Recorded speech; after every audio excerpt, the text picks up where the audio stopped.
Yan. From the reward of hope the reward of God's plan. Yan. Kanino po ba talaga yung gantimpala na ito para sa mga tungkol sa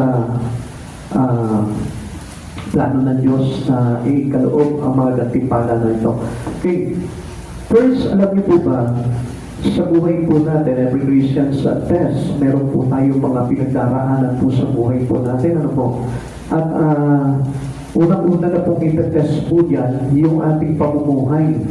As a Christian who believe in Christ Jesus, as a follower of Christ Jesus, it will test my God accordingly sa mga bagay na ginagawa natin. Kaya nga, isang bagay siguro ito marahil in connection dito sa topic na ito, kaya ipinakita sa atin ng Panginoon to dahil pinapakita niya na mahalaga kung ano yung bagay na ginagawa natin o kung anong klase pamumuhay meron po tayo. Okay. Many are open till relief when trials are being overcome. Diba tayo po, no? Kapag halimbawa may mga pagsubok tayo, tapos na-overcome natin yung pagsubok na yun, bigla po tayo parang nabubunutan tayo ng tinig. Ano po? Amen. At kaya lang po, kuminsan kasi hindi natin alam kung paano po mai-overcome yung mga pagsubok na yun. Akala natin kaya po natin sa sarili lamang po natin. So, it is not enough to use our own strength dahil ang kalaban po talaga natin dito is about battle in the spirit. Amen. Ang kalaban po natin is not on the flesh but in the spirit. Kaya nga tinuturuan tayo ng Panginoon para maging matibay tayo at para man sa ganun malampasan po natin lahat ng mga test na ginagawa po sa atin.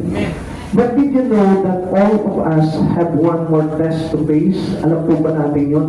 Na mayroon pa tayong isang mas kakaharapin na pagsubok sa harapan po ng ating Panginoon.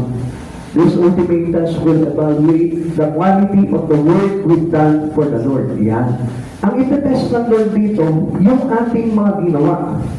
So, sa huling araw po kasi, tayo po ay susubukin ng ating Panginoon sa mga bagay na ginawa po natin dito sa mundong ito. Kaya nga sabi ko nga po sa inyo, to prepare our spirit, our soul for the coming of Christ Jesus, it is better to do things to glorify God. It is better to serve God. It is better to work with the Lord. Napakahalaga po ditong bagay na ito kasi isang bagay po ito na susuriin ng Panginoon sa bawat isa sa atin na kailangan po natin na malampasan po itong bagay na ito dahil napakahirap po nito. Pero ang tanong po dito, what if I'm not serving God? What if I'm not having a word with the Lord?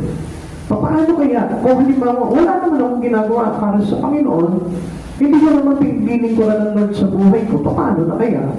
So, dito natin makikita kung gaano kahalaga itong ating paglilingkod sa ating Panginoon. Kaya nga, people of God, I encourage you, every one of you, na gumawa tayo pagdating sa Panginoon. Amen. Diba kung minsan, no, sa mga bagay sa buhay natin, sa laman, diba? Ang sisipag natin. Kaya nga nakita ng Panginoon yun, ang nagsisikap sa laman ay aani ng kamatayan. Kaya sabi niya gano'n, wala kayong mapapala niyan. What is the profit of man gaining the whole world but loses his own soul? So, parang sinasabi sa atin ng Panginoon, magpagal ka man ng magpagal dito, sabi ni Solomon, mauuli rin tayo sa wala. Kasi kung tayo pinanganak, tayo ay sinilang, nakahubad, nang walang dala, at ganoon din tayo, pag tayo'y namatay, wala rin tayong madadala. Sabi po ng 1 Corinthians chapter 3, verse 8, ang nagtatanim at nagtidilig ay kapwa magagawa lamang at bawat isa ay tatanggap ng gantimpala ayon sa kanyang pagpapagal. So kung papansinin po natin, dito sa verse na ito, ipinapakita sa atin yung halaga ng iyong gawa pagdating sa Panginoon. Our work with the Lord. It is very important for every one of us as a Christian, as a believer of Christ Jesus, that we do our task from Him. Every Christian has task. Lagi natin tatandaan yan. Kaya nga, hindi lang naman tayo naparito, kahit bata tayo o maganda. tayo po lahat ay inatasan ng Panginoon ng isang gawain. At yan po yung dapat na masense po natin kung ano yung pinagkatiwala sa yung gawain ng Panginoon. Or else, baka mamaya pagharap natin sa Panginoon, sinubok yung gawa natin, hindi natin alam kung ano yung gampanin natin sa Panginoon, wala tayong nagawa. Kaya, ang mangyayari nito, kapag hinatulan tayo ng Panginoon o hinukuman tayo ng Panginoon, sasabihin natin, Lord, hindi ko po kasi alam na ito yung task na pinapagawa mo sa akin. So, it gives big regret for us. Magiging malaking pagsisisi para sa atin yung bagay na yun. Kaya nga, as a Christian, you must be wise. Kailangan maintindihan natin at alamin natin kung ano ba yung anong layunin ng Panginoon, why I am here in this church. Bakit ako nandito sa church na ito? Ano ba ang panawagan ng Panginoon sa buhay ko? We are being rewarded according to our work. Tandaan natin, without work, there is no reward. Tandaan po natin yun. Dahil kapag tayo po ay naglingkod sa Panginoon, may ginawa po tayo, which means mayroon tayong kaukulang tatanggapin pagdating ng araw sa ating Panginoon. When the reward of God's plan, para kanino po ba talaga itong gantimpala na ito ayon sa plano ng ating Panginoon? Una, God's plans is to reward His followers. Para sa mga sumusunod sa ating Panginoon. Pag sinabing followers, not only you as a Christian, a follower of Christ. No. You as a Christian who obey the command and the given task to you by the Lord. Ibig sabihin, sinusunod mo yung pinapagawa sa iyo ng Panginoon. Kaya, di ba natin makikita yung tinatawag na followers? Followers is the one who obedient to the Lord. Yung isang tao, yung isang person na sumusunod sa mga bagay na pinagagawa ng Lord. Now, alam niyo po ba, pag followers, ang ibig sabihin niyan, there is a given will. And that will is belong to the Lord. Kaya nga, ang susundin natin dito, what is the one we obey from the Lord is His will. Yung kanyang kalooban. Kaya nga, kalooban niya na tayo po ay maging instrumento niya, tayo po lahat ay maging tagasunod niya, tayo po lahat ay maging mananampalataya niya, tayo po lahat ay maging instrumento sa mga plano ng ating Panginoon. Things that we've done to God's will be rewarded accordingly. Yan. Yung mga bagay na ginagawa natin ayon sa kalooban ng Panginoon. Hindi ayon lamang sa kalooban natin dahil it is wasted. Baliwala lamang po yun. Kahit gumawa ka ng gumawa, kung hindi ito yung talagang nararapat na task na gagawin mo, baliwala po yun. Kaya nga sabi ko sa inyo, it is better to know what task that heavy from the Lord. What you have receive the task from the Lord, yun po yung kailangan natin na masunod sa buhay po natin. O yun yung dapat na pinag-uukulan po natin ng ating paggawa. Following is to do what God's giving will. Kung ano yung ibinibigay sa iyo, nakalooban ng Panginoon. Ano ba yung kalooban sa akin bilang isang nanay, bilang isang tatay, bilang isa sa pamilya na ito?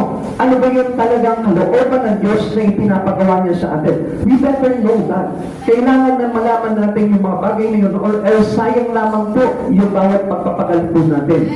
1 Corinthians chapter 15 verse 8. Kaya nga mga kapatid, magpakatatag kayo at huwag matitinag, magpakasipag kayo sa gawain ng Panginoon, yamang alam ninyong di nasasayang ang inyong pagpapagal para sa Kanya. Ano sabi niya dito? Magpakasipag kayo. Magpakatatag kayo at huwag matitinag. So, ibig sabihin, huwag mangangayaw. Huwag mawawalan ng gana. Sapagkat hindi nasasayang lahat ng ating pagpapagal pagdating sa Panginoon. Kaya nga, sabi ng Lord ang nagsisikap sa mga bagay sa Espiritu ay aani ng buhay na walang hanggan. Subalit, yung mga nagsisikap ukol sa laman ay aani ng kamatayan. Bakit po ba niliwanag ng Panginoon sa atin yun? Dahil there is no reward accordingly those who work with the flesh. Yung mga paggawa natin sa laman, hindi po yan magkakaroon ng puntos pagdating sa Panginoon. Manapay, pwede pang gamitin po sa atin ito sa ikahuhulog po natin. Kaya lagi po natin tingnan mo yung mga bagay na yun. Madalas wala tayong ginagawa pagdating sa kalooban ng Diyos. Although sometimes many Christians attending church, pero ang problema po dito, they keep on attending the service, but hindi nila hinahanap kung ano yung talagang dapat. Hindi nila tinitingnan kung bakit sila nandun, kung bakit ka tinawag ng Panginoon, kung bakit ka nakikinig ng salita ng Diyos. Hindi nila tinatanong sa Panginoon kung ano talaga yung gusto ng Diyos sa buhay po nila, which is the will of God into you. Amen. Alam niyo, lahat po tayo na nandito, mayroon pong kalooban ng Diyos sa buhay po natin. At yun po yung dapat na mataklasan po natin. Dahil kung hindi talaga tayo gagawa sa Panginoon.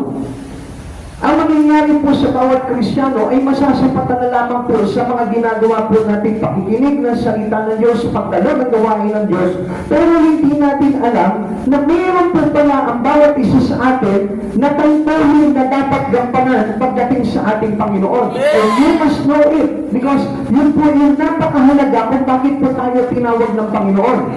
Now, yung iba, umuuro, umaatras, yung iba naman, nanlalamig, nawawala ng gana.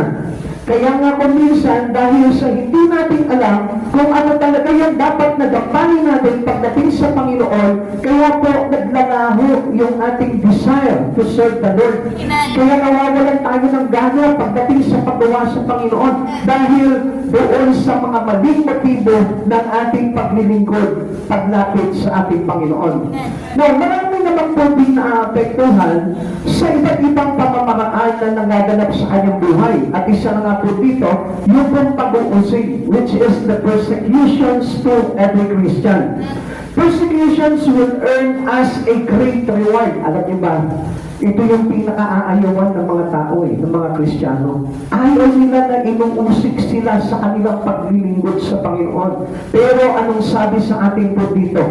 Ang persecution, ang pag-uusik, ay mayroong malaking aanihing gantimpala pagdating ng araw sa Panginoon. Tayong mga inuusik dahil sa ating pagsapa sa Panginoon, dahil sa ating paglilingkod sa Panginoon, tayong mga pinipigilan, tayong inaalipusta, tayong niyuyurakan, tayong pinamaliit, tayong pinasasakitan dahil sa ating paglilingkod sa Panginoon. Hindi niyo po ba alam, mayroong napakagandang gantimpala ang Diyos na naghihintay sa iyo kapag ka napagtagumpayan mo yan. Persecution is a great test. Isa po ito sa pagsubok na kakaharapin po talaga ng mga ibang Kristiyano. Alam niyo, mas nakakatakot kapag ka naglilingkod ka sa Panginoon na walang umuusig sa iyo. Nang walang namumula sa iyo, wala kang kritiko, wala kang sumbat sa iyo, walang nagbabawal sa iyo, walang nagagalit sa iyo, doon sa ginagawa mong paglilingkod sa Panginoon. I tell you, baka hindi ka talaga totoong lingkod ng Diyos. Pero ang totoong lingkod ng Diyos, makikita mo maraming galit sa iyo, maraming umaalipusna, maraming nagsasabi sa iyo ng mga masasamang salita, maraming mga nagsisinungaling na salita na ibabato sa iyo dahil sa paglilingkod mo sa Panginoong Jesucristo. But always remember that there is a great reward with regards on your persecution. Tandaan po natin yan. Hindi inaayawan ang pag-uusig na nangyayari sa bawat Kristiyano. Hindi naman tayo uusigin kung wala kang ginagawa para sa Diyos eh. Kaya nga inuusig dahil mayroong kaaway na ayaw nito na makagawa ka pagdating sa kalwalatian ng Panginoon. Kung papansinin nga natin yung pagsisimba nyo lang, binabawalan pa kayo. Yung pagdating nyo lang ng gawain ng Panginoon, binabawalan pa kayo. Bakit? Kasi it will threaten Satan into your life. At alam niyo po ba na kapag ikaw ay naging banta sa kaaway, hindi pa pwedeng hindi gagawa ng paghadlang ang kaaway sa buhay mo. Kaya huwag ka magtaka kapag halimbawa mag-church ka na lang, may aaway pa sa iyo, may pipigil pa sa iyo, mayroon pang atirya na mangyayari sa iyo. I tell you, threaten ka sa kaaway. Kaya huwag kang matakot dahil mayroong gantimpala na nag-aabang sa iyo ang Panginoon. Matthew chapter 5 verse 10 to 12. Mapalad ang mga pinag-uusig dahil sa kanilang pagsunod sa kalooban ng Diyos, sapagkat makakasama sila sa kanyang kaharian. Listen, Ang pangako ng Diyos dito, mapapabilang tayo sa buhay na walang hanggan. Mapalad kayo kapag dahil sa aking inaalimura kayo ng mga tao pinag-uusig at pinagwiwikaan ng lahat ng uri ng kasamaan na pawang kasinungalingan. Alam niyo po ba na ito rin po yung ginawa nila kay Jesucristo? Ang sabi ng verse 12, magdiwang kayo at magalak sapagkat malaki ang inyong gantimpala sa langit, gayon din ang ginawa ng mga tao sa mga propetang nauna sa inyo. So, ibig sabihin, hindi na tayo magtataka. Kung bakit mayroong humahad lang sa iyo, kung bakit mayroong galit na galit sa iyo, at pumipigil sa iyo sa paglilingkod mo sa Panginoon dahil mayroong kaaway. Ang Diyos na pinaglilingkuran mo. Alam mo, matakot ka kapag ka ikaw walang umuusig sa iyo, walang nagbabawal sa iyo, walang nagagalit sa iyo sa mga ginagawa mo. Ibig sabihin nun, wala kang kwenta pagdating sa mga bagay na ginagawa mo sa Panginoon. Amen. Alam niyo po ba ang ibig sabihin, no? If you do the will of our God, it will be threatened to Satan. Magiging banta palagi yan kay Satanas. Amen. Kaya nga, ito po yung isang bagay na magiging comparison natin sa bawat Kristiyano. Bakit naman yung iba, hindi naman sila, wala silang kaaway. Walang nagpipigil sa kanila. Wala naman parang pag-offer sa paglilingkod nila. Alam niyo, mas nakakatakot yung gano'n eh. Mas maganda pa at mas masarap na pakinggan na mayroong umuusig sa iyo, mayroong umaalipos ka, mayroong mga nagsasabi sa iyo ng mga masasamang salita na pawang kasinungalingan. Mas mainam yun dahil ang ibig sabihin pala nito, naminit mo yung pagsunod mo sa kalooban ng Diyos. Amen. Pero yung kumagay parang kalmado lang ang lahat, tingnan mo, baka mamaya, there is some side or some part or some aspect of your life na bangga na magbala sa Panginoon. Tandaan po natin yan, mga kapatid, sa Panginoon. Ang sumusunod sa kalooban ng Panginoon will be threatened to Satan. Pero, yung gumagawa ng sa sariling kalooban niya lang, hindi ito kailanman magiging threatened kay Satanas. Kaya hindi natitigatig si Satanas. Kaya hindi ka pinipigilan sa mga bagay na ginagawa mo lamang. Kaya kamatuwa doon, kapatid, sa Panginoon. Dahil lahat ng mga propeta, lahat ng mga apostol, lahat ng mga nauna na tapat kay Kristo Jesus ay inusig. Kaya nga, mga kapatid sa Panginoon, tignan po natin mabuti. Dalawang ori na naglilingkod sa Panginoon. Isang sumusunod sa kalooban ng Diyos at isang hindi. Yung sumusunod sa kalooban ng Diyos, uulitin ko po sa inyo, threatened to Satan. Amen. Yung hindi sumusunod sa kalooban ng Diyos, gawa lang siya ng gawa, nang ayon lamang sa sarili niya, hindi kailanman magiging threatened yan sa Panginoon. Amen. Because the important in our following in Christ Jesus is to do the will of our God. Amen. Yung sumusunod tayo sa kalooban ng Panginoon. Kaya nga, as a believers or as a followers who receive someday the reward from the Lord, yan po yung marunong sumunod sa kalooban ng Diyos. Kaya mga kapatid sa Panginoon, gusto ko po na maging banta po ito sa ating bilang mga naglilingkod sa ating Panginoon. Maging babala po sa bawat isa po sa ating yan. Huwag po yung church ng tayo ng church. Na para ba walang nangyayari sa buhay mo? Kasi ang ibig sabihin yan, wala lang po yung ginagawa nyo. Maaaring sinasabi sa iyo ni Satan, kaisa ko pa rin sa akin eh. Bakit ako matitigatig sa iyong mga ginagawa? Kaisa pa lang kita, kaisa ka pa rin sa akin. Pero kapag nakita ni Satanas na ang isang tao na totoong sumusunod sa kalooban ng Diyos bilang mga naglilingkod sa ating Panginoon, I tell you, matitigatig ng todo sa iyo si Satan. Kaya nga, magalak po tayo kapag tayo dumaranas ng pag-uusig sapagkat tayo ay kabilang pagdating ng araw sa kaharian ng Diyos. Jesus warned that if we do our works to be praised by men, we will have no reward from God the Father. Yan. Isang motibo po ito. Na kung minsan naglilingkod nga po tayo sa Panginoon, pero iba naman po yung gusto natin mangyari sa buhay po natin. Gusto po natin, not the Lord, but the person around us will give you praise. Alam niyo, ang dapat na pumuri po sa atin, walang iba kundi ang Panginoon. Dahil walang saysay at paglilingkod na kapuri-puri sa mata ng mga taong nakakakita sa iyo. Supposed to be, mas masarap yung inuusig kaysa pinupuri. Gusto ko po na malaman po ninyo ito. Bilang kayong mga naglilingkod sa Panginoon, dapat na malaman mo, mas masarap na inuusig ka, mas masarap na may kritiko ka, mas masarap na mayroong kumukontradict sa iyo, mas masarap na may nagagalit sa iyo dahil sa pagpapahayag mo ng katotohanan kaysa naman doon sa pinupuri ka lamang sa lahat ng bagay na ginagawa mo. Yung umawit ka lang dito sa harapan, pinuri ka na. Yung nagwalis ka lamang dyan, pinuri ka na. Yung nagbigay ka lang ng iyong handog, pinuri ka na. Yung nagayos ka lang ng upuan, pinuri ka na. I tell you, mga bakat matakot ka dahil ang hindi mo alam, bayad ka na. Wala nang gantimpala sa harapan ng Panginoon yun. Kaya nga, tingnan po natin, no? Kasi kung minsan, alam niyo po, hindi talaga hinahanap ng tao ang praise, yung papuri.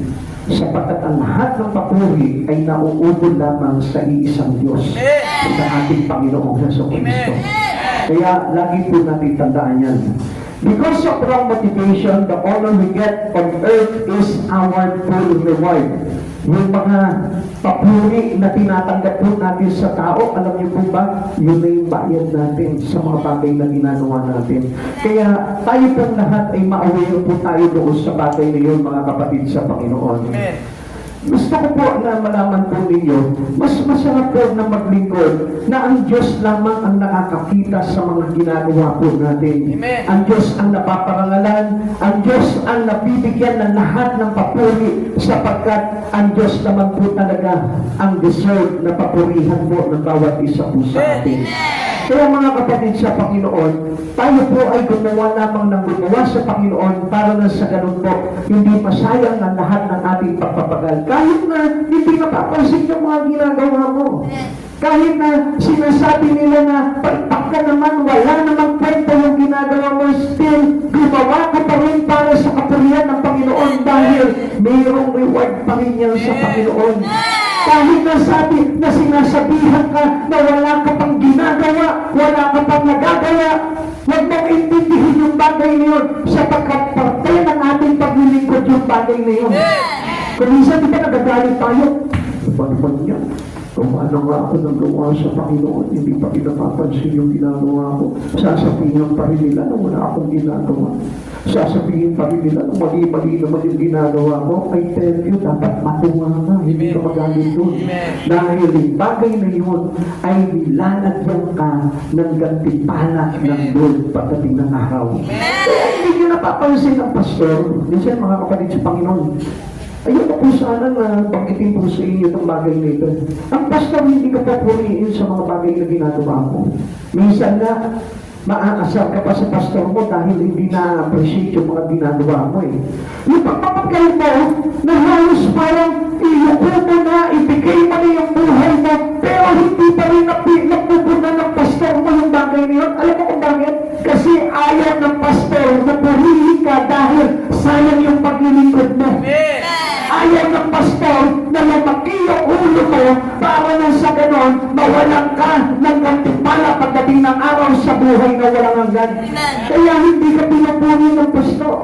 Kaya hindi ka pinupuri ng napakamatatanda ng iglesia dahil ang gusto nila, yung reward na tatanggapin mo ay mula doon sa langit at hindi dito sa lupa. Amen. Kaya nga, do not have a wrong motivations in your service. Sa iyong paglilingkod sa Panginoon, huwag tayong magkamali at huwag maging mali yung ating motivation, yung tulak sa atin para tayong maglingkod sa Panginoon. Kasi alam nyo, ang gusto talaga ng Lord, God needs the authentic Christian. Gusto niya yung talagang authenticated talaga yung pagiging Kristiyano mo. Ibig sabihin, totoo. Walang pagbabalat kayo. Walang pong pagtatago ng kanyang identity. Kundi ipinakikita niya yung katotohanan na kahit na ano pa man ang mangyari sa kanya, totoo pa rin siya naglilingkod sa Panginoong Jesucristo. Ang sabi po ng Mateo chapter 6 verse 1 to 4, Pag-ingatan ninyo, hindi pakitang tao, ang pagtupad ninyo sa inyong mga tungkulin sa Diyos. Kapag ganyan ang ginawa ninyo, wala kayo patatamong gantimpala buhat sa inyong Ama na nasa langit. Gusto ko na maintindihan niyo po itong mga bagay nito. Ang totoo naglilingkod sa Panginoon, tandaan po natin, hindi po yan matakaw sa papuri. Amen. Hanggat maaari po, baliwala sa kanya yung papuri na yun. Kasi para sa kanya, isa lang mang dapat ang pinag-uulan ng papuri, walang iba kundi ang ating Panginoong Jesucristo. Verse 2. Kaya nga kapag ka nagbibigay ka ng litos, huwag mong ipagmakiingay pagaya ng ginagawa ng mga papakunwari sa mga sinagoga at sa mga lansangan upang sila'y purihin ng mga tao. Tandaan ninyo, tinanggap na nila ang kanilang gantimpala. Sa halip, kapag nagbibigay ka ng limos, huwag mo nang ipaalam ito maging sa matalik mong kaibigan. Verse 4.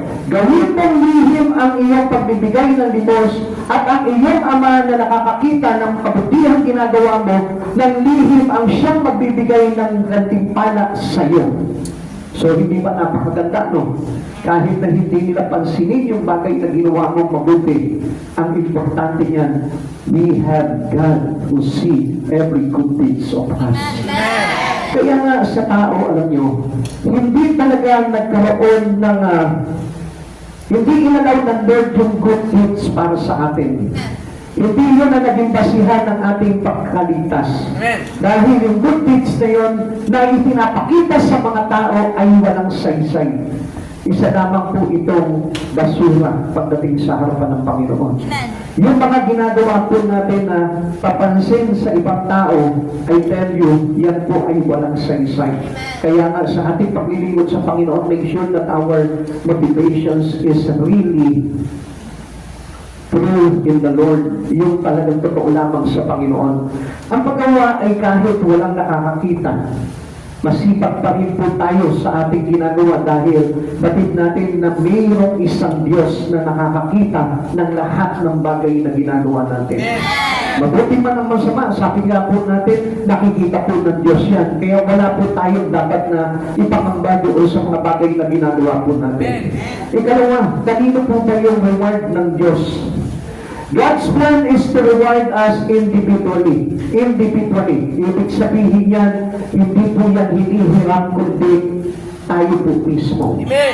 Ikaw mismo. Amen. Sabi po dito, Paul knew that although he and Apollos had worked towards the same goal, each man would be rewarded according to the work he had done. So ano sabi po dito ni Pablo? Sino si Apollos, sino si Pablo? Parehas lamang kaming magdagawa sa bukiran ng ating Panginoon.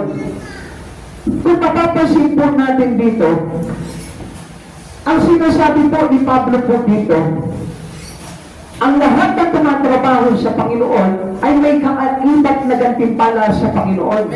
At pinagdudutihan po natin dapat yung paggawa po natin sa Panginoon, hindi po para mapapurihan ang ating sarili, kundi maparangalan ang kalooban ng ating Panginoon.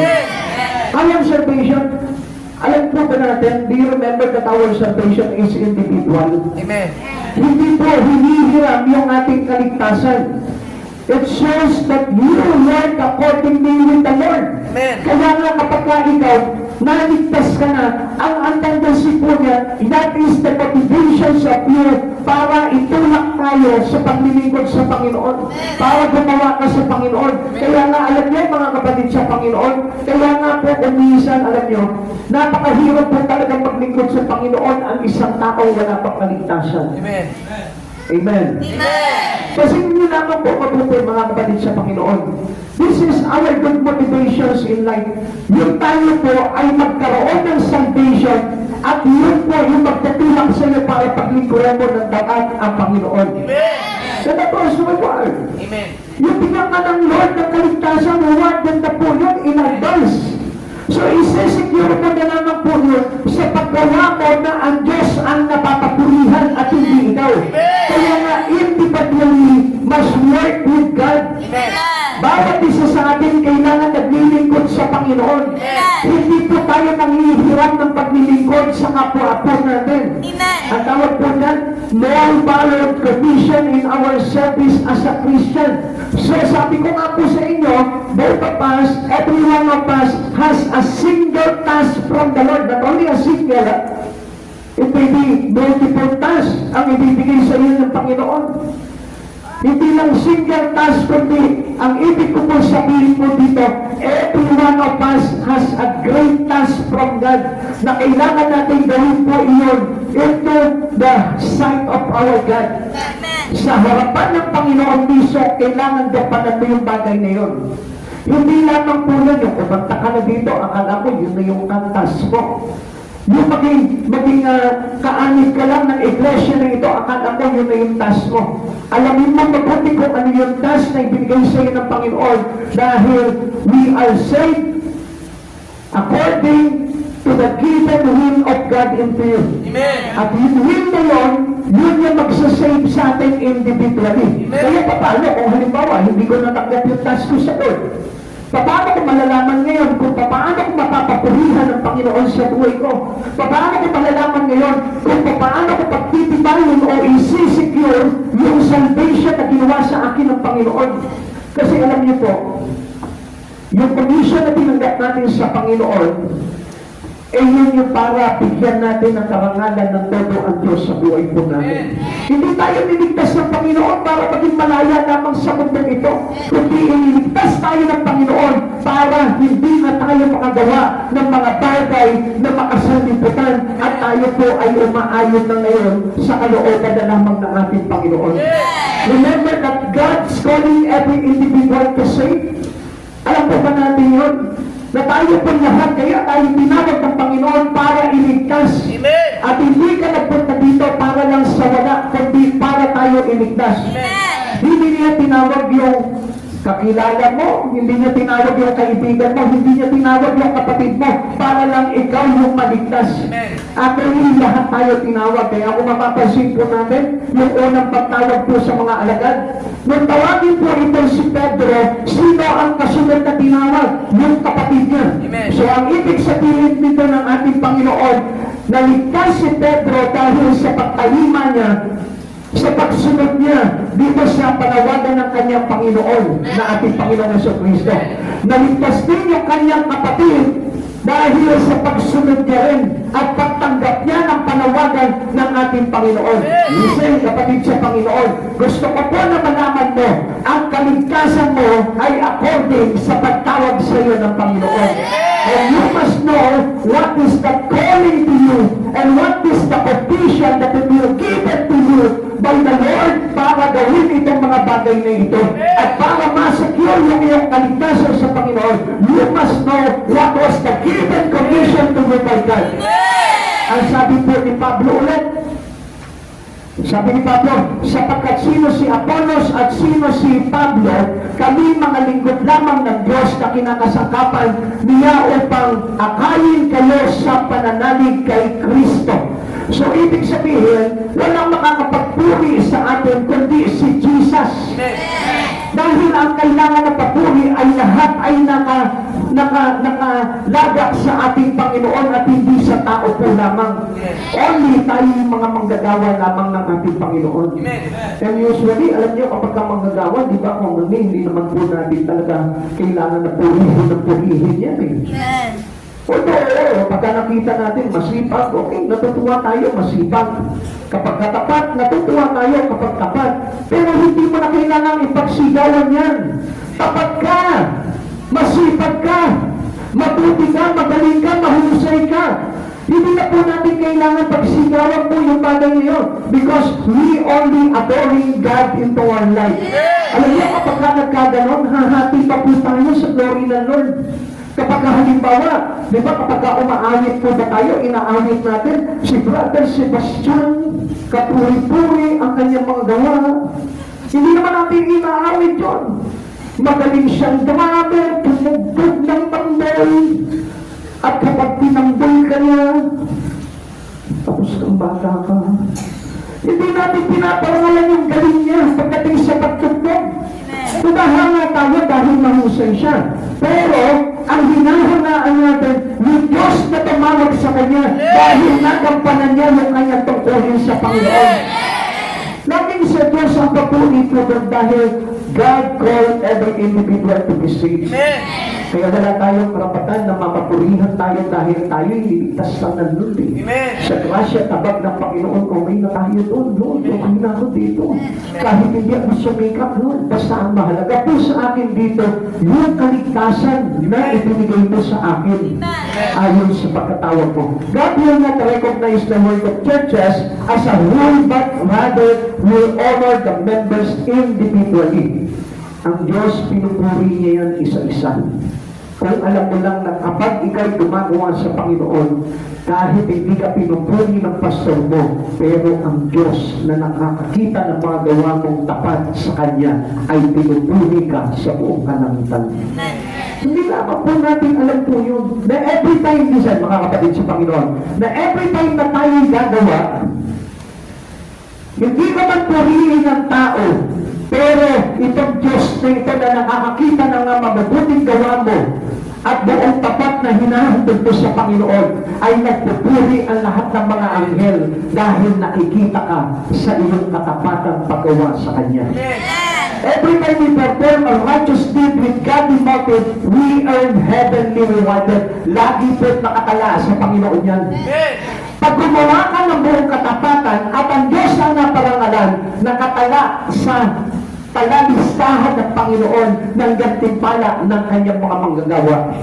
Tandaan po natin, kapatid sa Panginoon, ilan na ba yung nagawa mo na pagpaparangal sa Panginoon ngayon na hindi ikaw ang napapurihan? Tinatanong ka ng Panginoon sa oras na ito, ilan na ba yung mga nagawa mo na hindi ikaw ang napapurihan, kundi napapurihan ng Diyos dahil sa iyong kasipagan, dahil sa iyong kalakasang spiritual. Tingnan mo mabuti. Ilan na ba yung mga bagay na ginawa mo for the glory of God na ikaw ay hindi man lang napansin ng kahit na sino? I tell you, nakakala yun sa Panginoon. Pero every time nagagawa ka, na ikaw yung pinalakpakan, ikaw yung pinagsigawan, I tell you, wala doon sa talalistahan ng gantimpala ng Panginoon ang iyong ginawa. Hindi niyo po mabuti po yan. Kahit na yung pag-church mo, kapag halimbawa nabati ka ng kapitbahay mo, wow, ang banal naman ito, nag-church na naman siya. 2 beses na siya nag-church sa isang linggo. I tell you, sabihin mo ang lahat ng papuri ay kay Kristo Jesus. Magkapatumatin, alam mo naman, ganyan talaga ang mga nagpapakabanal. Di ba? Minsan ganyan tayo wala tayong magagawa. Gusto ko ng magbagong buhay. Kapatid sa Panginoon, that is no reward. Huwag ka maging proud kapag ka pinupuri ka nila. Sabihin mo, God be the glory. Kasi kahit hindi ako patanggap-tanggap doon sa church na pinagdala sa akin ng Lord, pinanggap ako. At ang lahat ng kapurihan na ito, kung bakit ako nagbago ay dahil sa Kanya. Yun po yung kailangan. Minsan, di ba, nakita ka lang nag-aayos ng upuan sa church. Galing naman ng sister. Sipag sister huwag ka matuwa. Sabihin mo, mas masipag ang Diyos na tumawag sa akin. Dahil kung hindi dahil sa Diyos, wala ako dito, hindi ako marunong mag-ayos ng upuan. Amen? Amen? Amen? Kung isa kasi kapag halimbawa, hindi mo na ginawang center of attraction ng lingkod na. Umaalago na ang Espiritu. Kapag halimbawa, hindi mo na napakanta sa harapan, hindi mo na napasayaw. Nawawala na yung kanyang pagsisikap para mapaglingkuran ng Diyos. I tell you, hindi ka dapat malungkot doon. Dahil ang ibig sabihin nun, nilalagyan ka ng Diyos ng gantimpala sa bawat gawa mo. Amen. Sabi ko nga po sa inyo, kapag hindi napapurihan yung mga bagay na ginawa niyo sa Panginoong rewarded dyan, nakalista yan sa talalistahan ng gantimpala sa langit. Ngayon, ang tanong po dito, ilan na yung nagawa mo na hindi ka pinuri ng mga taong nakakakita sa iyo? Ilan na ba yung bagay na ginawa mo for the glory of God na walang naakitan? Na ikaw lang at only the Lord will see you. Ilan na ba yun? Kung isa, alam nyo, nakakatakot na gumawa ng maraming mga nakakapansin sa mga ginagawa mo. Kung isa na kung pupulaan ka lang doon sa ginawa mo, okay pa yun. Pero minsan naiinis tayo, no? Bakit ikaw may ginagawa ka ba? Ikaw nga, hindi ka parang gumawa sa Panginoon eh. Di ba ganun pa yung ganti natin? Pero alam mo, dapat magpasalamat ka sa tao niyo eh, na nagsasabi sa iyo na pinupunaan yung mga gawa mo eh. Ikaw naman makaakay eh. Hayo ka naman hayo, wala ka naman nangangangay. Magpasalamat ka sa tao niyo dahil nilalagyan ng gantimpala yung ginagawa mo. Pero kung yun ang totoo, huwag ka rin matuwa. Baka naman natuwa ka. Dahil ayun ang totoo naman talaga, wala naman sa puso mo talaga ang pag-akay, kaya hindi ka nakaakay. Amen? So dapat na maintindihan natin yung mga bagay na yun. Halimbawa, ngayon, nag-church ka ngayon, pagdating mo ng bahay, hindi ko mahawali sa iyo. Church ka ng church, hindi mo na inayos, hindi mo na inasikaso. Kami nandito sa bahay naghihintay, tihit na, madananay, anong oras na?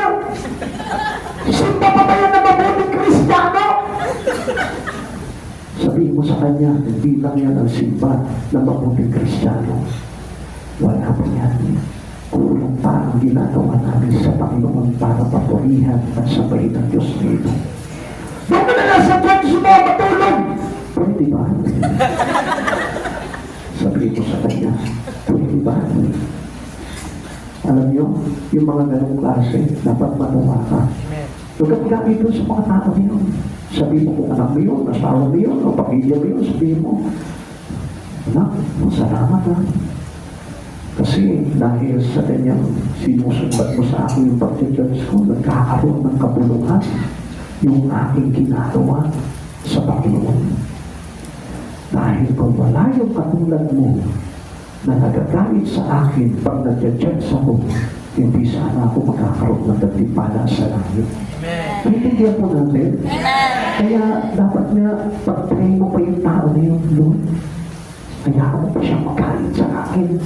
Every time na nag-church ako, Lord, sige. At pag magalit siya na magalit sa akin, ang importante, Lord, meron ako sa iyo. Amen? Hindi po, wala pong harong biro yung sinasabi ko sa inyo. Dahil ang may kagagawa doon, hindi yung anak mo, hindi yung asawa mo, hindi yung pamilya mo, hindi yung mga kaibigan mo, kundi si Satan. Na nakakakita how effective you do with your work with the Lord. Nakikita yun eh, magkaaway. Kaya magpasalamat ka sa Panginoon kasi may nagagawa ka para sa kalwalatian ng Panginoon. Amen? Tandaan natin, there is no joy Christian. Yung mga lakad ka panlakad na wala naman talagang gustong gawin para sa kalwalatian ng Panginoon.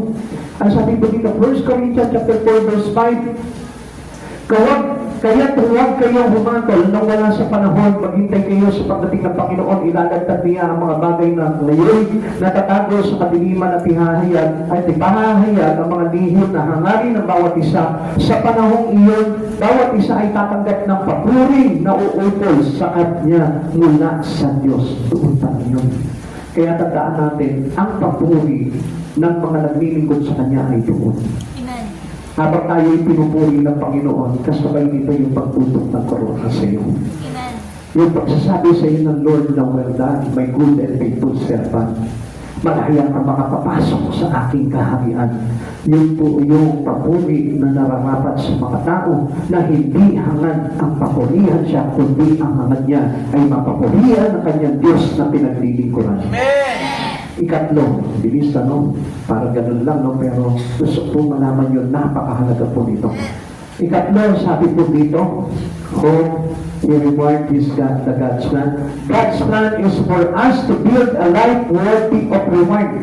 Sino po ba ito? Yung mga tao na sumusunod kapikilala sa Panginoon na kung saan yung buhay niya ay nagiging kalubog-lubog at karapat-dapat sa Panginoon. Amen. Yung pamumuhay na nagiging karapat-dapat sa Panginoon.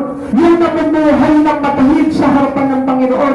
Yung namumuhay na hindi kino-compromise yung buhay niya sa mga bagay na makasanlibutan. Bakit po ngayon. Because the foundations of our life is salvation in Christ. Niligtas tayo ng Panginoon at dapat na ingatan po natin yung mga bagay na nararapat na pamumuhay ng bawat isa sa atin.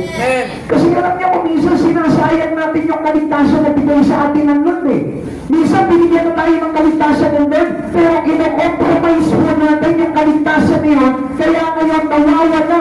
It being lost for us.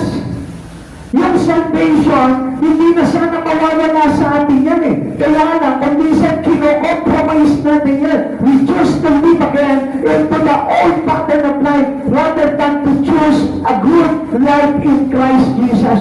Minsan mas pinipili natin manumbalik sa dati. Mas pinipili natin manumbalik doon sa buhay na wala pang kaligtasan na ibinibigay ng Panginoon. Amen. Pero alam niyo, magpasalamat tayo sa Panginoon dahil tinawag tayo, ginawa tayong isang instrumento, ginawa tayong tagapaglingkod, ginawa tayong mga maggagawa ng Panginoon para tumanggap ng karangalan pagdating ng araw sa kanyang kaluwalhatian. Build your life in faith in Christ Jesus. Itatak mo yung iyong buhay sa pananampalataya sa Diyos at hindi sa pagtitiwala lamang sa mga bagay na makasanlibutan. Tandaan natin, walang ibang foundation na itinatag sa atin kundi yung naitatag na. Yung nailagay na, which is the foundation of Christ Jesus, our Savior, our salvation in life. Walang ibang makakapagtignas sa atin. Kaya nga, alam nyo, kung alam mo kung ano ang pundasyon ng iyong buhay, hindi mo tatanggalin sa iyo yung pundasyon na yun at ibabalik mo yung dating foundation na kung saan napahamak yung buhay mo. Ito foundation na ito is a strong foundation. It is the rock of the salvation. Yung bato na kung saan naglilagay sa atin sa kaligtasan at doon po tayo tinanggal ni Christ.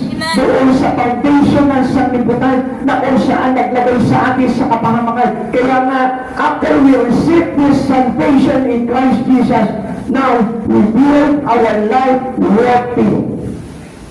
Ginagawa na po natin makabuluhan yung buhay na binigay sa atin ng Panginoon. Ang sabi po dito, 1 Corinthians chapter 3, verse 11, sapagkat wala nang ibang pundasyon na maaaring ilagay liban sa nailagay na, si Jesu Cristo. Kaya nga, dapat, the center of our building life is Christ Jesus. Nagtatatag ka ng buhay mo, kailangan si Jesus ang sentro nito at hindi ang ibang mga bagay. Paano? Do and obey what is example to us by God. Kung ano yung ginawang example, halimbawa ng Diyos sa buhay po natin, yun ang dapat natin sundin at yun ang dapat natin gawin sa buhay po natin. Huwag na natin babaguhin yun. Kung ano yung itinuturo sa atin ng Biblia, yun na po yung dapat natin ipabuhay dito dahil He is now the foundations of your life. Kaya itatag mo yung sarili mo. Yung pamumuhay mo kay Kristo. Minsan pinangihinayangan pa natin yung dating buhay natin. Sinasabi natin, sayang naman kasi maganda yung kalagayan ko nung araw eh. Maganda yung business ko nung araw eh. Maganda yung mga bagay na nagagawa ko nung araw eh. I tell you, hindi yun yung maganda. Ang Diyos ngayon na foundation mo, yun ang magandang nangyari sa buhay mo because you have a worthy life in Christ Jesus according to your faith. Nanampalataya ka sa Kanya at yung foundation mo ngayon, yun yung itinanag sa buhay mo ng ating Panginoon. Now, alam niyo, ang napaka-delikadong bagay sa atin, how we build our life. Kung paano natin itinatapag o ipinamumuhay itong buhay nito. The scripture is filled with our deeds. Nakapasok po yan sa mga ginagawa po natin. Minsan, di ba, Kristiyano tayo. We know already what is right. Alam na natin what is the righteous in Christ Jesus. Pero still, ang ginagawa pa rin natin yung mga unrighteous things. As opposed to be, if we say that Jesus is the foundation of your life, you must do the righteousness in Him. Yung ginagawa na natin yung matuwid na bagay na ngayon. The building materials can vary in quality. Tingnan po natin, paano tayo na mamuhay? Ano ba yung klase ng pamumuhay natin? Ano ba yung pagtitiwala natin? Ano ba yung pag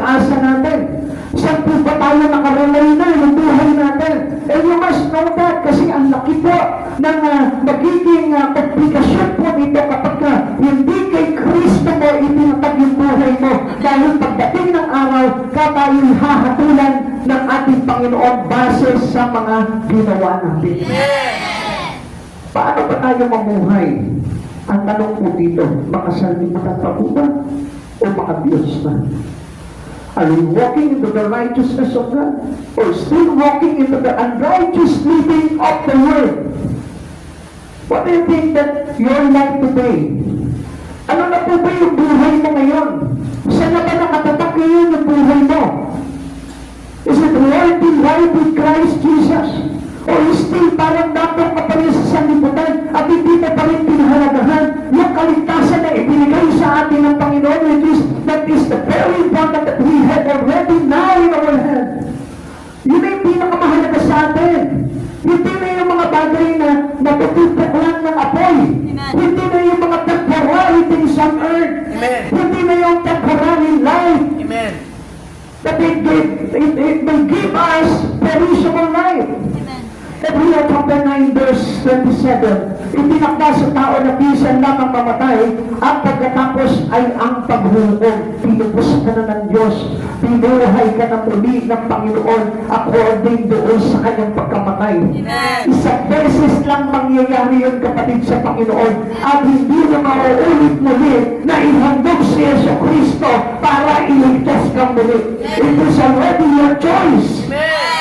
Ikaw na ngayon ipapipili. Ginawa na ng Diyos yung kaligtasan ng tao, and you must reserve.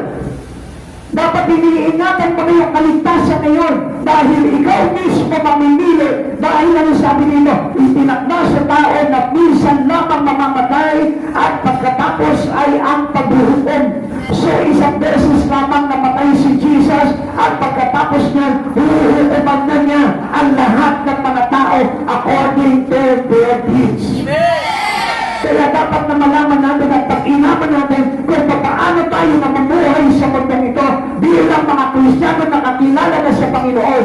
Dapat yung buhay natin is worthy living in the righteousness of Christ Jesus. Guys, that is our life wasted. Huwag na natin sayangin yung buhay natin. Dapat nakapokus na tayo kay Christ Jesus whatever we do in this life. Amen. Ano man yung bagay na ginagawa mo, dapat you must focus on Christ Jesus and not compromise what you do. Amen. Minsan ang ginagawa natin parang pinapapabor natin yung mga bagay na gusto mangyari ng Lord, pinapabor lang natin sa pamumuhay natin, which is wrong. Gusto ko malaman yung mga kapatid sa Panginoon, pag mali. Kung ano man yung buhay na mali, bilisan mo na yun at doon ka na sa check na ibigay sa inyo, Lord. Amen. Huwag mo nang i-consider pa yung buhay mo na tama at mauunawaan ng Diyos sapagkat ang Lord ang hinahanap na sa atin ng pamumuhay ngayon after na tayong mailigtas, yung buhay na nakaayon sa katuwiran ng Diyos at hindi sa katuwiran ng mundo. Amen. Dahil yung buhay na nakakatwiran pa rin sa mundo, ang ibig sabihin niya, yung materials, yung ginamit mong mga materyales ay yung mga natutupok lamang. Minsan, mga kapatid sa Panginoon, you must notice, napakahalaga ng ginagawa natin. Tubig sa man, unang-una,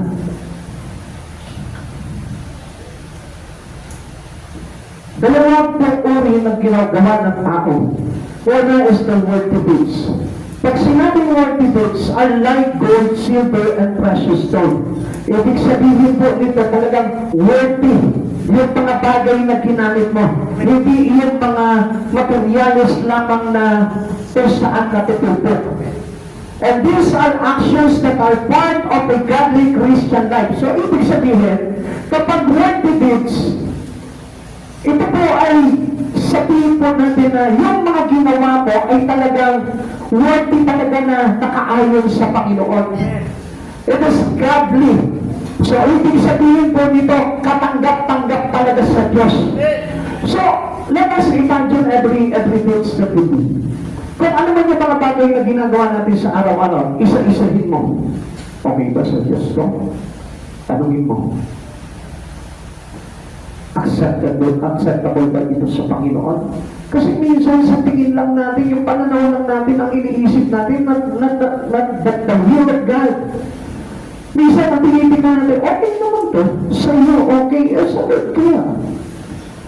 Tatanungin mo ang Diyos, pagka hindi umayon ng Diyos, o hindi umayon ang salita ng Diyos, doon sa mga bagay na ginagawa mo, iwanan mo. Huwag mong hayaan na mag-reign sa iyo yun. Huwag mong hayaan na kontrolin ka ng bagay na yun. Because we need God to be reigns in our life. Tanongin mo, Diyos Lord, okay ba sa iyo ito? Hindi ba naaapektuhan yung iyong righteous living in God? Yung godly living mo, hindi ba naaapektuhan yan? Then, kung hindi naaapektuhan yung relasyon mo sa Panginoon, I tell you, good sa Lord yan. Pero, pag itong bagay nito naka-apekto doon sa kapanalan ng pamumuhay mo kay Kristo Jesus, tanggalin mo yun. It is not worthy living with Christ Jesus. Minsan, akala po natin, yung pagkububol po natin ng buhay sa mundong ito is worthy like living. Kala natin yun na po yung tamang pamumuhay. Pero ang hindi natin alam, that is always God's will. Tanungin natin kung anong kalooban ng Diyos. Lord, kalooban mo ba sa akin to? Kasi kung minsan kapag maganda po sa paningin mo, akala mo maganda na sa paningin ng Diyos. O kung minsan naman kapag kapangit sa paningin mo, akala mo pangit na sa paningin ng Diyos. Tanungin mo pa natin, ano bang kalooban mo, Lord? Lagi natin sinasabi sa prayer natin na may will but your will be done. Pero hindi naman talaga nasusunod ang Diyos sa buhay natin. Minsan parang ganito po yan eh. Mas masarap kumain ng chicken kesa sa isda. Tama po ba yun? Ha? Sa katotohanan lang, sa reality, totoo yan. Mas masarap ang manok kesa sa isda. Pero, ang totoo yan, mas makakabuti pa ang manok kesa sa isda. Hindi. Kasi sa panlasa natin, masarap. Mas masarap kaysa sa isda. Pero ang hindi natin alam, hindi naman magiging maganda ang magiging resulta sa katawan natin. Amen? Amen? Ganoon kung minsan mag-desisyon ng tao. Sa paningin niya, okay sa Diyos to, maganda itong buhay ko to. Pero ang hindi mo alam, makaka-apekto pala yan doon sa iyong buhay na walang hanggan. I-check mo palagi yan, ito pag ginagawa ko ito, hindi maapektuhan yung life eternal ko. Ito pang desisyon ko na ito, hindi maapektuhan yung salvation ko. Kaya nga dapat na ang pamumuhay natin ay hindi natutupok sa apoy. Meaning, it cannot be shaken the life that is given to you with salvation. Yung buhay na meron ng kaligtasan, hindi na po nayalanig ng mga bagay-bagay dito sa mundo niya. Kaya nga hindi tayo dapat tumingin o yung pananaw natin dapat ayusin natin, which is yung pananaw dapat ng Diyos ang dapat nating sundin. Kaya ang mga kapatid sa Panginoon, gusto ko malaman yung hindi natin pwedeng ipilit yung gusto natin. Tandaan natin, siya yung Diyos, tayo mga tagapaglikod lamang. At alam natin that King must be the one who reigns in our life. And ang taas, saan ka ba naman nakakita sa Biblia na nabasa mo? Nasunod si Jacob, hindi si Lord. Nasunod si Joseph, hindi si Lord. Nasunod si Abraham, hindi si Lord. Nasunod yung mga apostol, hindi si Lord. Kaya pansin ninyo, si Judas, nasunod yung sarili. Ano nangyari? Namahamak. Amen? Amen? Si Cain, nasunod yung sarili. Napahamak. Si Eva at Adan, nasunod yung kanilang sarili. Napahamak. Kaya nga si Miriam, kaya si Aaron, nung gusto nila sundin yung kanilang sarili, buntik na sila mapahamak. Buti na lang, nandun yung kanilang kapatid na si Moises, na tumulog sa Panginoon to give them chance. Kapatid, paano na lang kaya kung wala si Christ sa buhay natin? Akala nyo ba i-consider ng Lord itong buhay natin na ito na hiwalay sa Panginoon? No. Kaya nga si Jesus, yung naging mediator ng buhay natin, para na sa ganun, yung mga maling pamumuhay natin, inaayos ng Lord yan para sa atin. Kaso ang problema natin, we ignore God. We ignore Christ Jesus. Tinuturuan tayo ng Panginoon. Hindi naman natin tinatanggap yung pagtuturo ng Lord. Ipinipilit pa rin natin yung gusto natin and supposed to be binibigay na sa iyo ng Panginoon kung ano yung makakapaglagay sa iyo sa kapatiran at kaligtasan. Pero still, ano nangyari? Ipinilit pa rin natin yung sarili nating katuwiran, kaya sa huli kapahamakan.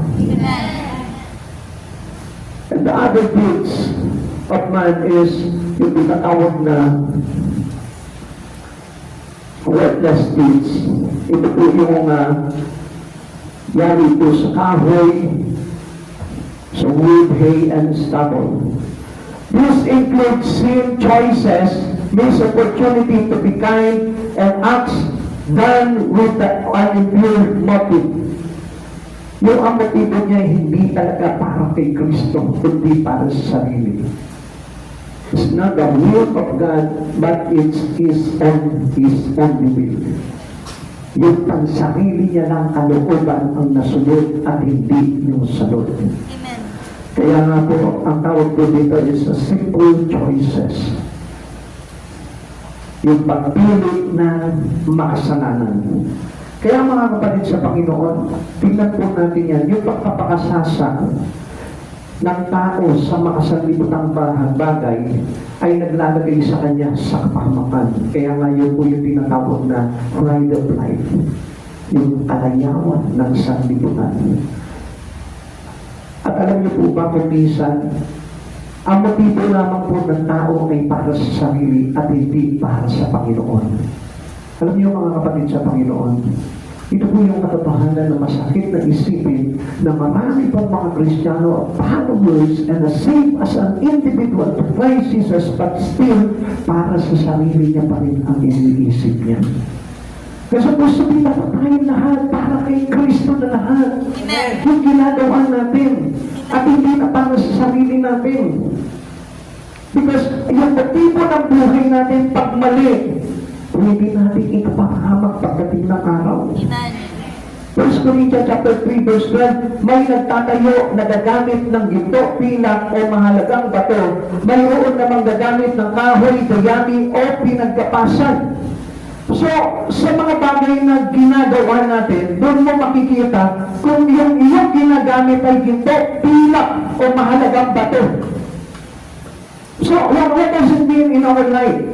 Ibig sabihin nito, kung yung pamumuhay mo sa mundong ito ay hindi nasisira yung iyong relasyon kay Kristo, ibig sabihin yan ginto, pilak o mahalagang bato yung pamumuhay mo. Pero kapag nawawasak yung relasyon mo kay Kristo, nawawasak yung kaluluwa mo, I tell you, yan yung mga bagay na natutupok. Kaya nga ang sabi gano'n, all things shall pass. Ang lahat ng ito'y matutupok. Kaya nga, be Jesus the center of our life. Siya yung kailangan maging sentro ng buhay natin. Kaya nga, dapat si Kristo palagi ang napaparangalan, hindi yung sarili. Minsan, di ba, kapag tinuturuan na tayo ng Lord, no? Tinuturuan na tayo ng Panginoon, nagagalit tayo. Instead na purihin natin ang Panginoon, Lord, all praise to your name, O God. Dahil tinutuloy mo kami, inaayos mo yung buhay namin palugtod, nilahalo mo kami sa katwiran mo, para sa ganun, mapanatili sa amin yung kaligtasan na yun. Pero, ang ginagawa ng marami, nagagalit sila kasi gusto nilang i-insist yung buhay na gusto nila rather than the life that given to them by Jesus. Amen.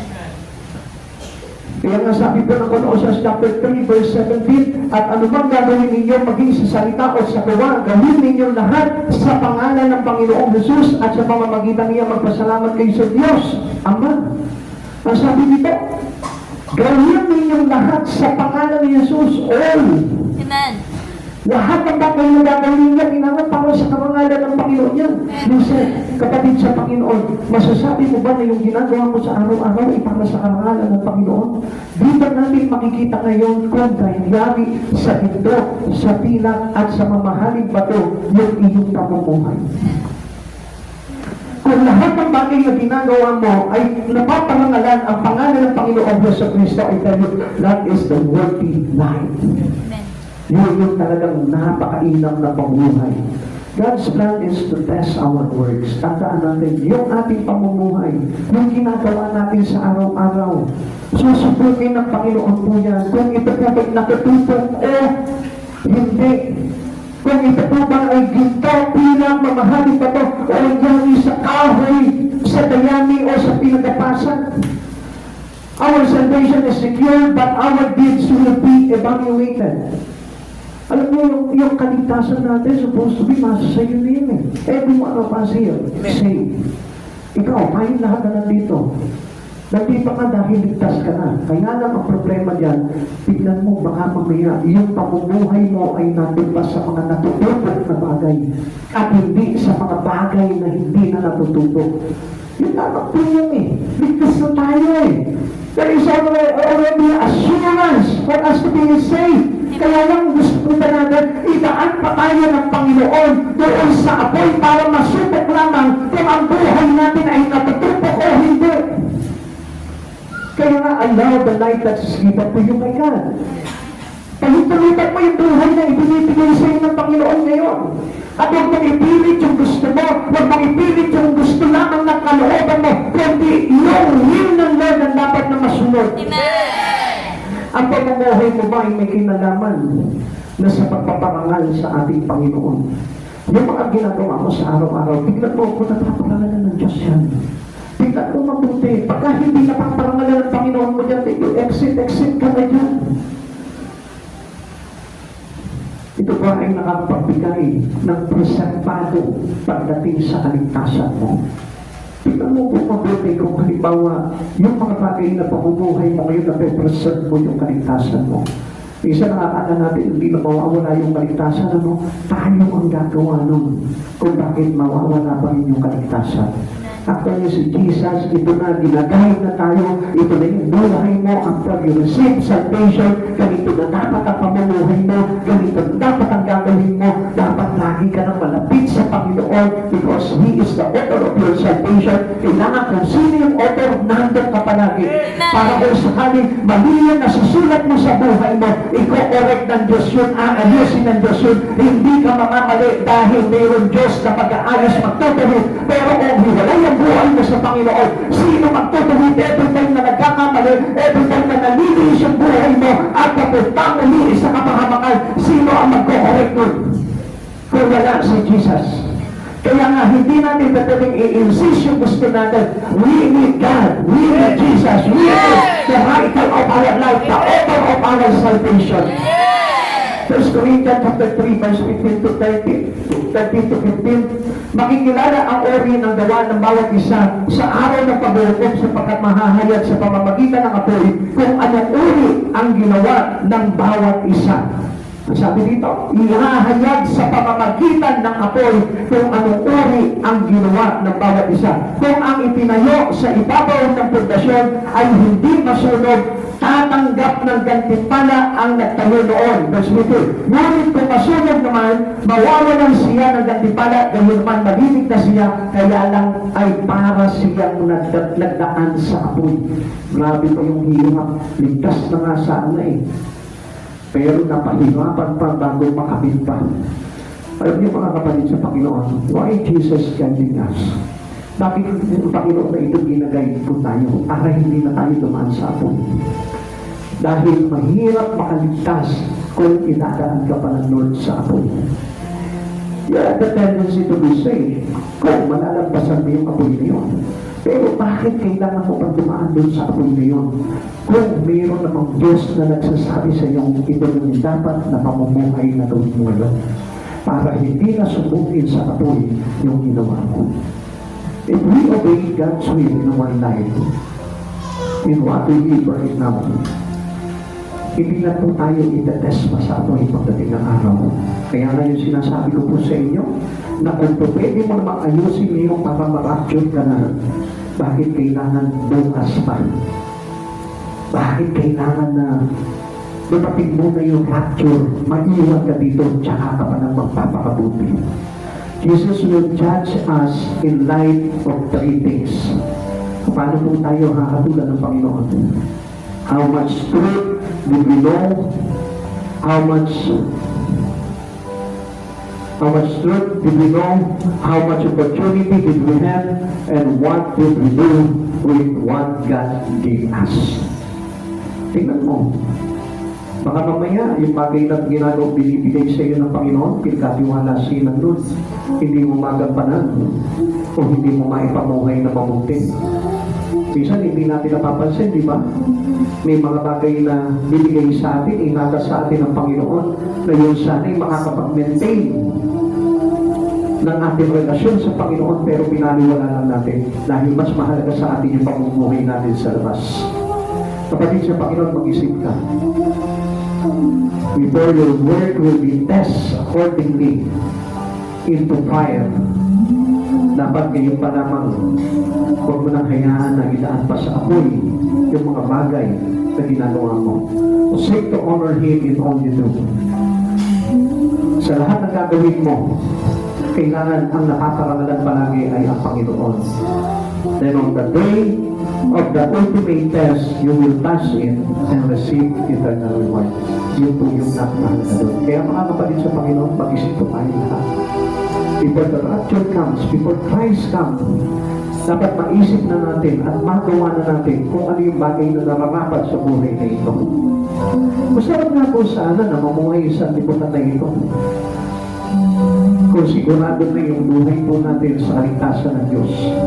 Pero paano kung halimbawa dahil sa pagpapakasasaan natin sa mga bagay sa lipunan natin, yun yung magdudulot para sa atin ang mapamakan. Na naisip mo ba na mabuhay dito sa lipunan na ito? Kung yung mga bagay na yun ang maglalagay sa iyo, sa impyerno, gugustuhin mo pa rin ba yung bagay na ginagawa mo? Kaya nga, alam nyo, maraming tao hindi interesado talaga sa words of God. Kasi ang words of God, minsan tinutulugan lang ng mga tao yan. Dahil pag sa kanila boring, hindi naman ito talaga yung hinahanap ng buhay. Dahil sinanay nila yung buhay nila sa mga bagay ng mga sanlibutan. Ang gusto lamang nila, magkaman ng pera, yumaman sa mundo, magkaroon ng maraming ari-arian, yun lamang ang gusto nila. Pero hindi nila pinagandaan yung buhay na paparating na kung saan may kakaharapin tayo sa harapan ng hatol ng ating Panginoon. Lagi natin tandaan, haharap tayo sa hukuman ng Panginoong Jesucristo.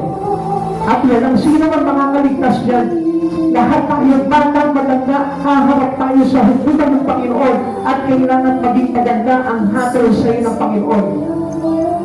At ito yung bagay na ginagawa na natin ngayon.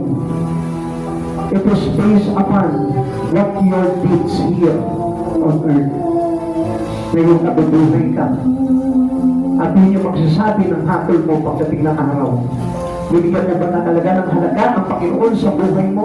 O baka naman halagahan lamang ang Diyos sa buhay mo? Pahalagahan mo ang Diyos. Yung totoo pagpapahalaga, yung inaano na siya, seek first the kingdom of God. At lahat ng bagay na kailangan nila, idadagdag sa iyo ng Panginoon yan. Especially life eternal. Kung isa kasi nakapasi tayo sa mga material na bagay lang eh. Kaya ang pagkakakala po natin na ang kailangan po natin yung yumaman tayo sa mundo ito. Kundi simple lang naman yung tinuro ng Lord sa atin eh. Jesus is the best example. At hindi po siya nagkaroon ng extravagant life. Yung pamumuhay niya dito sa mundo na ito, it is a simple living only. Simple lang. Payak na pamumuhay. Kaya grabe naman yung desire na masunod niya yung kalooban ng Diyos. Tingnan mo yung sarili mo sa oras nito tapit sa Panginoon. Gusto ko na makita niyo po ito. Do you appreciate God's word in you right now?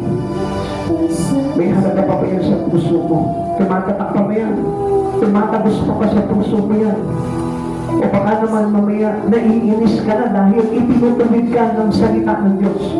But I tell you, matutuwa sa iyo si Satan. Because Satan is being threatened to those who accept his own fault in front of Christ Jesus. Tandaan niyo mga kapatid sa Panginoon. Ang pinaka-the best po talaga yung masunod natin ang kalooban ng Diyos sa buhay natin dahil yun ang magtutugtong sa atin sa buhay na walang hanggan. And this time, pag-aralan mo kung anong buhay, kung ano yung mga gawa na meron ka ngayon. Ito ba'y gawa sa ginto, pilak, o mamahaling bato? Tandaan mo, kailangan hindi tayo matutog pagdating ng araw, kundi makitang matatag, matibay at nananatili ang iyong pag-ibig kay Yesu Cristo. Tayo po natin tumayo.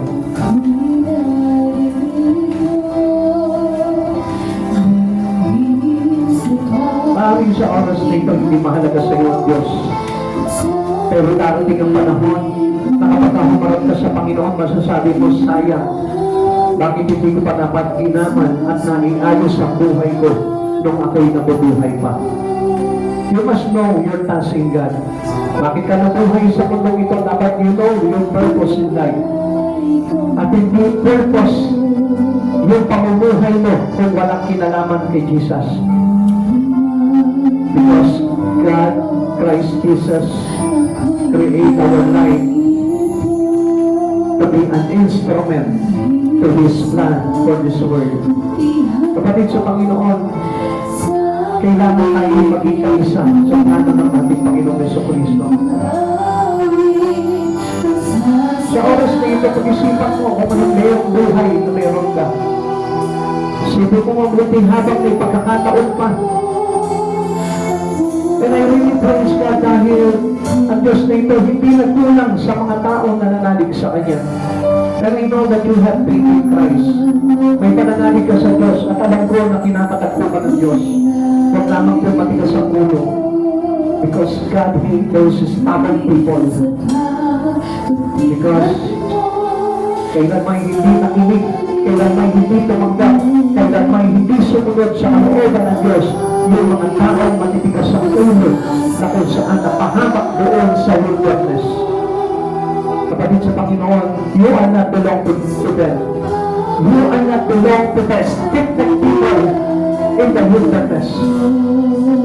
Malapit ang puso mo. Masunurin ka sa kalooban ng Diyos. Tumatanggap ka ng pagtutuwid ng Panginoon. And you deserve a worthy life in Christ Jesus. Tuloy natin ang Panginoon. Hallelujah.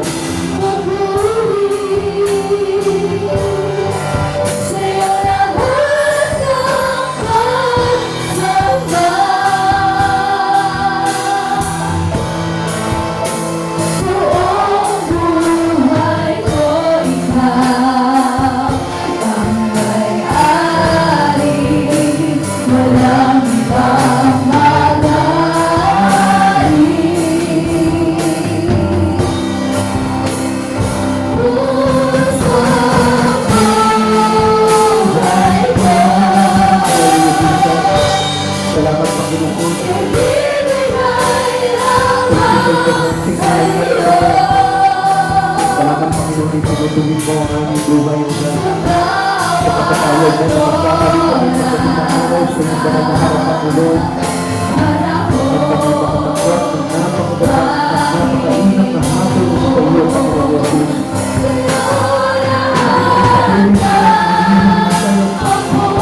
Lumalay ka sa buhay ng bawat sa ugat. Huwag magkayot ng panahon na ito sa iyong mga halitan ng ugat. Ayos natin ang buhay natin, O God. Puruan mo kami, Panginoon, ayos sa katapang mo din, Lord. Ipamani, ayos natin ang buhay namin ang walang mahalong agad, Panginoon. Susunod natin sa kanilang Panginoon. At ayun na kayo natin sa ating Panginoon. Buong pagtutuloy, buong pagpaparangal sa iyong dakilang pangalan. At sunod kayo na malakot sa bawat isang Lord. Hinihiling namin sa iyo, Panginoon Jesus. Panginoon po, Panginoon, ang buhay ng bawat isa o God. Kung paghibulan mo ang aming Panginoon sa aming pagbuhay sa Diyos sa Panginoon.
proteksyon ng sanlibutan ito, Panginoon. Pagkakaroon sa iyo, Panginoon, mahawak sa kanila, magpali sa kanila, Lord, sa kailangan, Panginoon. Lord, magpilihan sa iyo, sino ang sumasakalabaya sa iyo, God. Huwag mo naman na madaya, Panginoon, ang sanlibutan ito, Lord. Hallelujah! Oh, hallelujah, Jesus! Salamat ka natin, Panginoon! Salamat ka natin sa buhay natin sa Panginoon!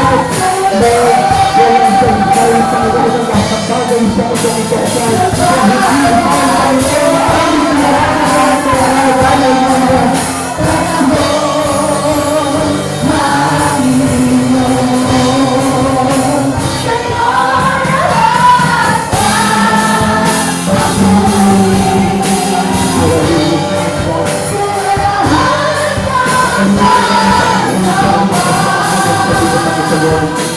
Let your spirit of God, Panginoon, patuloy ko ang aking mga spirit of God. Spirit ko na napapahamak nila dahil sa aming pagpili, Panginoon, sa Pilipinas. Ayusin mo po, Panginoon, ang bawat isa sa aming Panginoon sa kasalanan sa Pilipinas ito, Lord. At ilipat mo po kami, Panginoon, sa iyo, Panginoon, upang aling kami ng buhay na walang hanggan, Panginoon, sa pagkakatakot, Panginoon, sa Pilipinas ito, Lord. Ito po isang larawan na sa likod, Panginoon, ay nakakagimbal, Panginoon, nakakatakot ng alagayan, Panginoon. Panginoon, patuloy po namin inihiling sa iyo, Lord. Open every spiritual eye of every one of us here, Lord. Buksan mo, Panginoon, ang aming mga spiritual na mata, Panginoon, upang makita namin, Panginoon, kung gaano nakakatakot, Panginoon, na piliin ang sarili ng ito, Lord. Tulungan mo kami, Panginoon, na magpagdesisyon ng tama, Panginoon, sa oras nito, God. Maraming salamat po, Panginoon Jesus. Hinihiling ko po sa iyo, Panginoon, ang puso, O God. Lord, paunahan mo po bawat isa sa amin, O God. Panginoon, kung sakaling nakikita mo, Panginoon, ang bawat isa sa amin, O God, na nagmamatigas ang aming mga kalooban at lumalaban, Panginoon, sa mga bagay na kalooban gusto mong mangyari sa bawat isa sa amin, O God. Lord, ikabig mo po kami, Panginoon, sa pagkakalinasan ng tao, Panginoon, na kumbisay, maging matigas, Panginoon, ng puso, O God. Subalit sa pagkakataong ito, Lord, lumugin mo, Panginoon, ang bawat puso namin, Panginoon. Upang sa ganun, Panginoon, matutunan namin tanggapin ang kalooban mo, Panginoon, at hindi namin ipilit, Panginoon, ang aming mga nalalaman upang pumabor lamang, Panginoon, sa aming pamumuhay na nais at gusto sa mundong ito, Lord. Sabi mo, Panginoon, ang mga nagsisikap ukol sa laman ay aani ng kamatayan, subalit ang nagsisikap ukol sa mga bagay sa Espiritu ay aani ng buhay na walang hanggan. Ipaunawa ko po sa amin ang mga bagay na ito, Lord. Sabi mo nga po, Panginoon, huwag namin ibigin ang sanlibutan ito o ang mga bagay sa sanlibutan, O God, sapagkat alam naman po namin, Panginoon, na magdadala ito at magdudulot ng kapahamakan sa buhay ng bawat isa, O God. Lord, sabi mo, inilipat mo na kami, Panginoon, sa buhay mula sa kamatayan, O God. At hindi mo kami papahintulutan, Panginoon, na manahan pa sa mundo ng mga patay, O God. Kundi mamuhay kami sa mundo ng mga buhay, Panginoon, na kung kilala ng Lord sa tumatanggap sa iyo, Panginoong Jesus, bilang buhay at pagkabuhay sa sino mang sumasampalataya sa iyo. Panginoong Jesus, maraming salamat po sa biyaya, Panginoon, ang gawain ito, Lord, sapagkat ipinabatid mo po sa amin, Panginoon, ang mga paparating na panahon, Panginoon, ng iyong pagbabalik, O God. Lord, patuloy mo po kami, Panginoon, na pahayagan, Panginoon, ng mga pagaganap, Panginoon, upang sa ganun, Lord, hindi po kami mahuli, Panginoon, sa iyong pagdadating, Panginoon, kundi